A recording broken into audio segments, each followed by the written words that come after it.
професор доктор Елизабета Димитрова, еден од најпознатите византолози, призната во светски рамки и како научник и како професор, за Нетпрес открива дека почнува одлична соработка со одделот за хуманистички науки на Оксфорд, а таа со нејзиното 26 годишно искуство ќе биде првиот македонски визитинг професор во реномираниот британски универзитет. Неодамна беше објавена монографијата Македонија – милениумски културно-историски факти, која е монументална енциклопедиска едиција за развојот на македонската цивилизација од праисториската доба се до почетокот на 21 век. Како течеше подготовката и соработката со останатите автори и кој е вашиот дел во проектот? Ова монументална, јас би рекла колосална монографија. Беше идеја на мојот колега драг Паско Кузман, претходниот директор на Управата за заштита на културното наследство.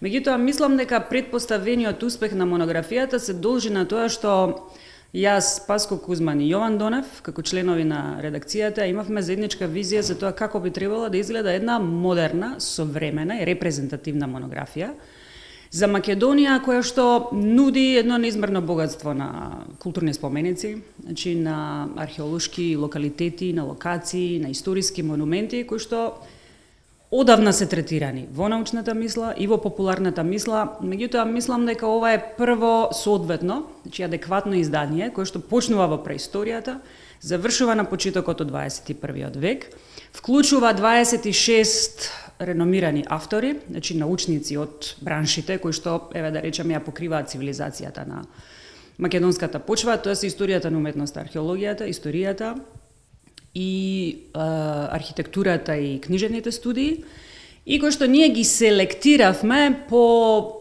еден, мислам, многу стар, древен принцип, а тоа е автор кој што најмногу придонел за промоцијата и за, да речеме, популаризацијата на македонската научна мисла во странство.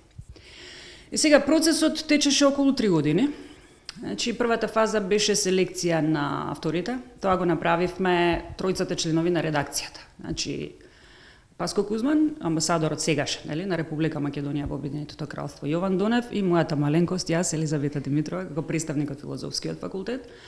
Авторите припаѓаат на различни генерации, меѓутоа тоа се личности кои што се познати во меѓународната научна јавност и кои што има кредибилитет да бидат член од тој тим, кој што вклучуваше и технички соработници. Мислам дека успехот подеднакво го делат и авторите, и членовите на редакцијата, и техничките соработници, бидејќи ние настојувавме монографијата да биде и визуелно привлечна, бидејќи следи англиско издание.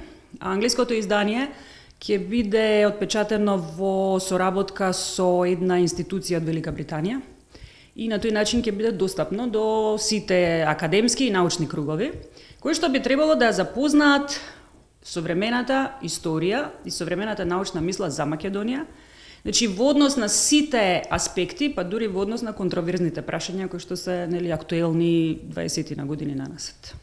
Еден од вашите последни трудови е монографијата Виничката мистерија. Може ли да ни кажете неколку зборови за ова ваше дело, посветено на еден од најубавите рано-христијански наоди во Македонија? Тоа ми е мене омилена книга. Морам да ви кажам, и вака ова ви го кажам со најголемо задоволство. Значи, мојата прва книга што ја објавив уште кога бев дете во научната мисла, значи пред повеќе од 20 на години. Исто така беше посветена на Виничката мистерија, тоа беше мој магистерски труд одбранет во Белград.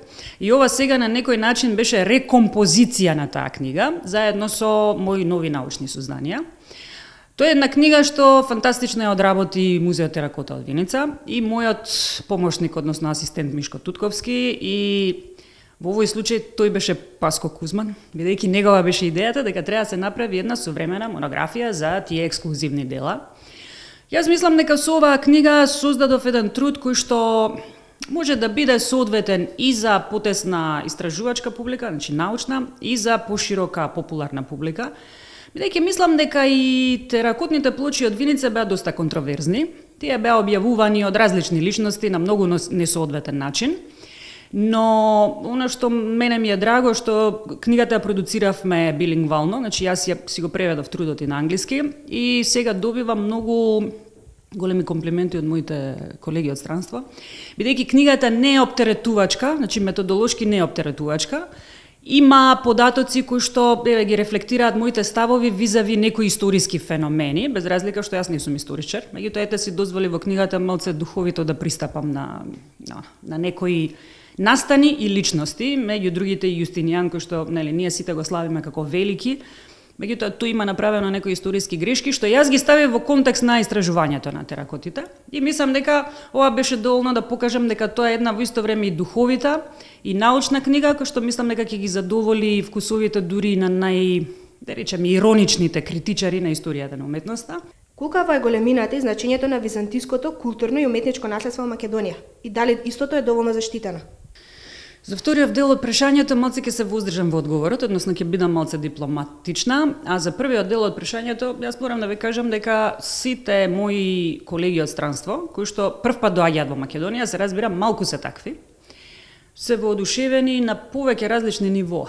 Бидејќи тие се разбира во своите студии, во своите истражувања добро знаат колкав квантум, да речеме, поседува македонската територија во однос на византиското наследство, меѓутоа мислам дека првиот контакт со спомениците е за нив пресуден, затоа што доживувањето на уметноста секогаш, значи на било кој уметничко творештво, ренесансно, барокно, современо, византиско, е апсолутно можно само кога му гледате на споменикот во очи.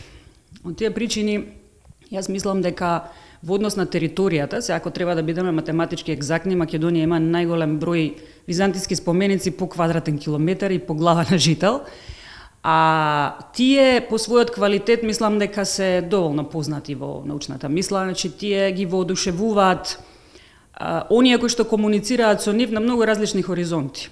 А дали се доволно заштитени? Мислам дека треба да прашате други покомпетентни личности кои што се бават со заштитата, некои да.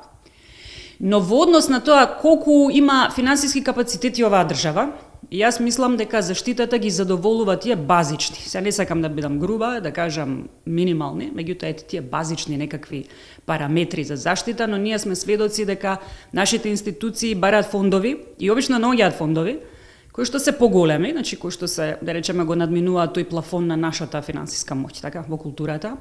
И еве секој ден слушаме за некакви нови проекти кои што се подготвуваат или се реализираат и тоа многу ме радува и мислам дека во иднина заштитата на спомениците ќе биде многу подобра.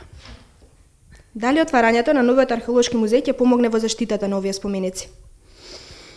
Јас се надевам да. Иако археолошкиот музеј е институција која што ќе се грижи за археолошкото културно наследство. Археолошкото културно наследство на територијата на Македонија е исто многу комплексно. И тоа во голем број инстанции ги зафаќа и спомениците што припаѓаат на византискиот хоризонт. И јас мислам дека отварањето на еден репрезентативен музеј, кој што според она како се подготвуваше и според она како јас бев вклучена, да речеме, во одредени аспекти на неговата подготовка, би требало да биде репрезентативен на ниво на најрепрезентативните археолошки институции музејски во Европа. Квантумот на артефакти што ќе го поседува новиот музеј не можеме да го одредиме. Значи тој би требало да го вклучи археолошкото наследство од старата институција, нели?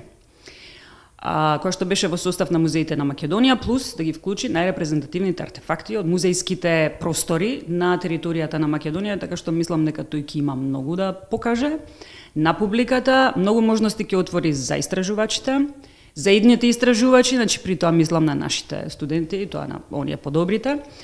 А заштитата, мислам дека исто така ќе биде подобрена и дека новиот археолошки музеј со своите професионални капацитети, значи музеолошки, технички, оперативни и слично, ќе создаде многу подобри услови за заштита на веќе постоечкото и на идното археолошко наследство. Средновековниот период изобилува со бурни настани личности кои преку пешаните извори и своите уметнички дела оставиле трага. Кој за вас е најмаркантната личност на македонското средновековие? Ово не можам да ви кажам. Значи, тоа не можам да ви кажам, зашто ако почнам да набројувам, интервјуто ќе трае многу долго. Значи, маркантни личности има многу, инаку ако не беше така, немаше средновековието да биде толку значајно. Сега, ако инсистирате да ви кажам една личност која што мене посебно да речеме, ме мотивирала во моите истражувања, така? Но морам да кажам, не е помаркантна од другите. Туку, била доволно таинствена или била контраверзна, па сум ја проучувала малку повеќе, една личност од крајот на 13 век, односно од неколкуте последни децении на 13 век. Една личност што е во исто време црковен благородник и мултиталентиран артист. Што мене секогаш ме воодушевува, бидејќи таа свештеничка аристократија јас лично, значи, настапувајќи од позиции на немање предрасуди, секогаш ја гледам како една конзервативна каста.